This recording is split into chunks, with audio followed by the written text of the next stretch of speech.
Éric Coquerel, bonjour. Bonjour.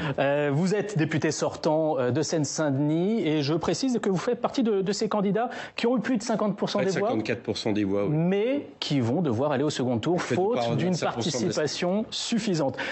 Vous avez tiqué lors de la présentation des résultats par Thibault, qui sont les résultats du ministère de l'Intérieur. Vous contestez le fait qu'Ensemble soit devant vous à 20 000 voix à peu près? On le conteste parce que c'est contestable. Voilà. C'est-à-dire qu'il y a une espèce de tripatouillage pour essayer d'arranger les résultats. En fait, de manière très simple, il y a des candidats qui ne sont pas comptabilisés dans la NUPES alors qu'ils sont soutenus par la NUPES depuis le début. Lesquels? Polignac et Potier, Dominique Potier en Meurthe-et-Moselle, Hervé Solignac en Ardèche, excusez-moi. Et puis d'autres qui sont à l'inverse des dissidents En Marche et qui sont comptabilisés dès le départ dans le score d'En Marche. Donc on fait des choses d'un côté, on ne le fait pas de l'autre. Nous, on est pour nous à 26,8% des voix, donc on est devant. Parce que Dominique Potier, lui, n'a pas voulu de l'investiture de la NUPES. Peut-être, mais il est soutenu par la NUPES et vous verrez que si la NUPES, vous verrez qu'il piégera dans un des groupes de la NUPES.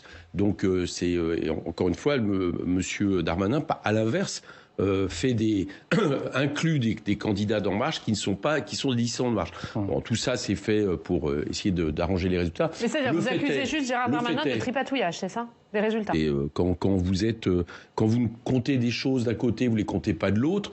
Tout ça pour que finalement, à 20 000 voix près, ça vous permette de dire, de commenter l'actualité en disant que Ensemble est en tête.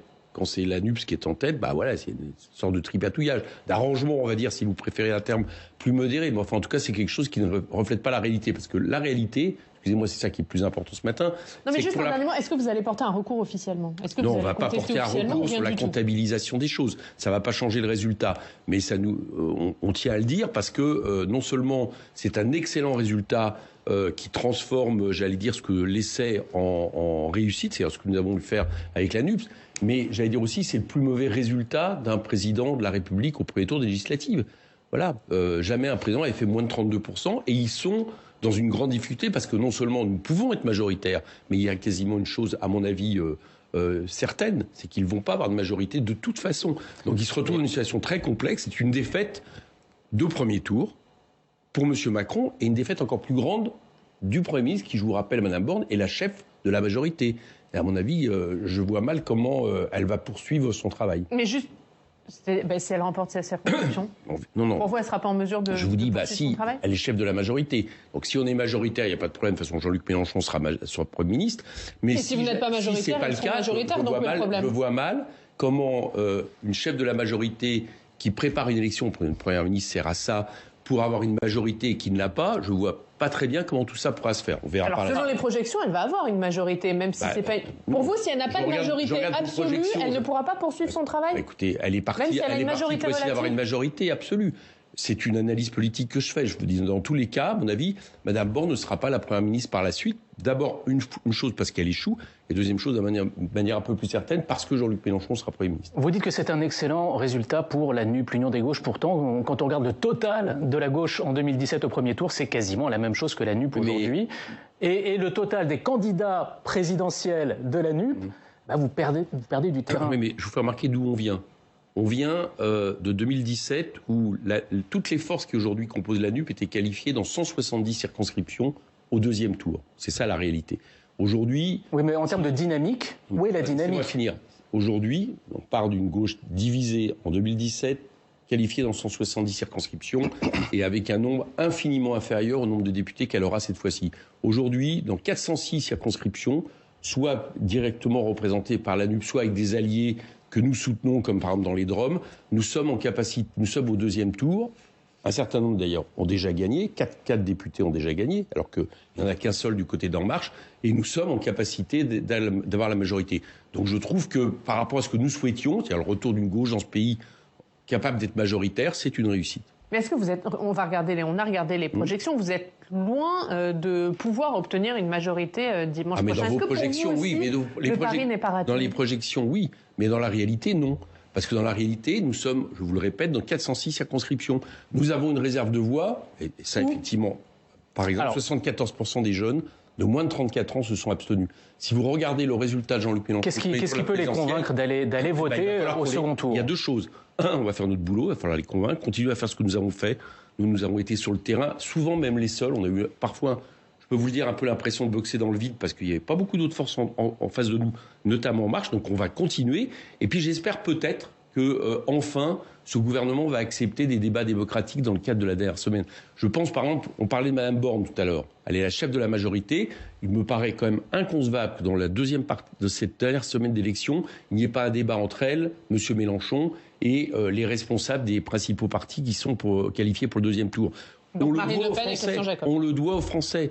On doit, au lieu que le gouvernement n'arrête pas de mettre comme argument et M. Macron, si c'est la NUP, c'est le chaos, c'est les chars soviétiques, enfin la nouvelle version de chars soviétiques en 80. Mais ça peut être efficace ou pas, cette tentative de diabolisation de Jean-Luc Mélenchon? La preuve, le résultat est très mauvais, parce que au moins on peut discuter ensemble de la hauteur du bon niveau du résultat de la NUP. Par contre, on va s'accorder sur le mauvais résultat d'En Marche. Donc ça n'a pas été une réussite, mais c'est surtout par rapport au débat démocratique. Moi, ça ne me satisfait pas qu'il y ait une telle abstention. Et pour qu'il n'y ait pas une telle abstention, peut-être faudrait-il enfin que ces législatives soient ce qu'elles sont, c'est-à-dire une élection primordiale pour le pays. Parce que, je le rappelle, si nous sommes majoritaires dans une semaine, nous appliquons notre programme. Et ça change tout. La majorité présidentielle a indiqué donner des consignes de vote au cas par cas dans les 58 circonscriptions où vous êtes en duel avec le Rassemblement national. Pas une voix ne doit aller au Rassemblement national. C'est ce qu'a encore dit ce matin Olivier Grégoire. Est-ce que vous souhaitez le soutien de la majorité présidentielle dans ces circonscriptions? C'est à eux de voir. Madame Grégoire a dit des choses différentes d'hier soir, d'ailleurs. Hier soir, ils étaient au cas par cas. Apparemment, elle explique ce matin, que c'est pas une voix pour le RN, ce que nous disons, nous, par ailleurs. Bon, voilà, j'entends. Nous, c'est ce que nous avons dit dès hier soir, ce que nous avions dit à la présidentielle. Mais vous les appelez à vous soutenir, mais des fois, alors que vous les critiquez vivement. Pas une voix pour le RN et voter NUP, c'est pas la même chose. Donc oui, mais je suis bien content. Vous vous satisfaisez du pas une voix? Entendre dire ça, parce que je vous rappelle qu'au soir du premier tour des présidentielles, tout d'un coup, nous étions repeints de manière très, très positive pour battre Mme Le Pen, puisque nous avions lancé la consigne de pas une voix pour Mme Le Pen, ce qui n'équivalait pas à un soutien de M. Macron, mais à une chose dite clairement. Et là, dans la campagne, on a eu l'impression que véritablement, nous étions des adversaires de la République et autres à nouveau, de la même manière. Donc je suis bien content d'entendre qu'il y a peut-être une différence quand même pour le gouvernement. Enfin, j'attends qu'il confirme les propos de Mme de Grégoire, parce qu'hier soir, ils n'étaient pas très clairs. Vous, est-ce que vous donnerez des consignes de vote dans les circonscriptions où vous êtes absent? Je vous ai dit, nous disons pas une voix pour le Rassemblement national. Donc la même chose, mais vous ne dites pas qu'il faut voter pour les candidats de la majorité présidentielle. Non, nous restons à pas une voix pour le Rassemblement national, parce que je vous assure que vu le bilan du gouvernement, tout autre, et de M. Macron depuis 5 ans, et vu la politique qu'il annonce, c'est-à-dire il le dit à l'avance, retraite à 65 ans, on va continuer à faire cette politique qui avantage les dividendes les plus riches, on va continuer à ne pas bloquer les prix, etc. Il est impossible d'aller plus loin. Quand Elisabeth Borne appelle toutes les forces républicaines à se rassembler sur le projet de la majorité, sur les candidats de la majorité, vous vous sentez exclu de cet arc républicain? Bon, je ne sais pas ce qu'elle veut dire. Enfin, si c'est ce qu'elle veut dire, ça contredit justement les propos de Mme Grégoire.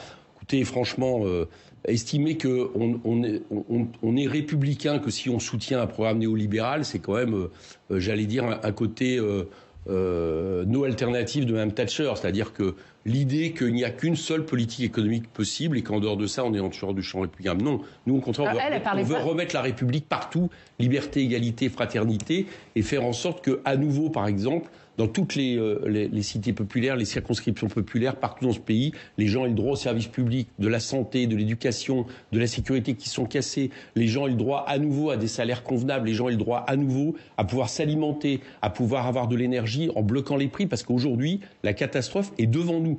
Vous savez, j'ai entendu beaucoup attention au chaos si c'est M. Mélenchon qui est Premier ministre. Mais le chaos est devant nous. Je tiens à le dire, on est en train d'aller dans le mur et je ne vois qu'une issue pour l'éviter, c'est la politique que nous proposons parce qu'elle est une rupture franche avec ce que nous venons de dire pendant 5 ans. Elle ne parlait pas de l'économie, elle parlait surtout de la vision de la République. Elle a dit par exemple hier soir, la République, ce n'est pas la remise en cause de nos institutions et l'insulte contre les forces de l'ordre. Ça veut dire que je ne comprends pas ce qu'elle veut dire. Je pense qu'elle visait Jean-Luc Mélenchon de ses propos. Écoutez, si la République, c'est d'estimer que quand vous avez des policiers qui, sur un contrôle de police, tirent et tuent notamment une passagère de 21 ans qui ne pouvait même rien d'être dans la voiture et qu'on ne peut pas émettre la moindre critique sur la façon dont on utilise les forces de police, moi je suis très inquiet pour la République. D'un mot, quand on regarde les reports de voix potentiels, vous n'êtes pas forcément en position de force par rapport à Ensemble, mais vous avez potentiellement des reports. Moi, je ne comprends pas ça. Quelle est la force politique du côté qui n'est pas hors Ensemble et NUP qui appelle à voter pour Ensemble? J'en connais pas. Moi, je vous parle des enquêtes d'opinion réalisées auprès des électeurs. Et on voit que, en fait, vous avez un petit potentiel du côté des électeurs du Rassemblement national. Que leur dites-vous aujourd'hui? Je pense qu'on a un potentiel vis-à-vis de tous ceux qui n'ont pas envie de reprendre 5 ans de Macron de plus. Voilà, qui sont très inquiets, ils ont raison pour les questions d'accès aux services publics dont j'ai parlé. Par exemple, une autre question. Monsieur Macron annonce, et le gouvernement annonce qu'il va falloir, en 2027, être à 3% de déficit. Vous savez combien ça fait? Ça fait 80 milliards à trouver. Et d'un autre côté, ils nous expliquent qu'ils vont continuer à baisser les impôts. Où vont-ils les trouver? Est-ce qu'aujourd'hui, ils peuvent nous confirmer qu'il n'y aura pas d'augmentation de la TVA, par exemple, comme on l'a entendu dire? Bon, tout ça, tous les Français qui sont inquiets par cette politique, aujourd'hui, ils ont une autre bulletin de vote, c'est le bulletin de vote NUPS. Donc, il y a un référendum anti-Macron qui est en train de s'installer pour le deuxième tour. Un mot rapidement, Éric Coquerel. Fabien Roussel est en difficulté dans sa circonscription dans le Nord. Il a pris ses distances avec la NUP. Est-ce que vous souhaitez sa réélection? Bien sûr que je souhaite sa réélection, d'autant plus qu'il est face à un candidat Rassemblement national. Donc, le moins qu'on puisse dire, c'est que je souhaite que Fabien Roussel soit réélu. Merci, Éric Coquerel.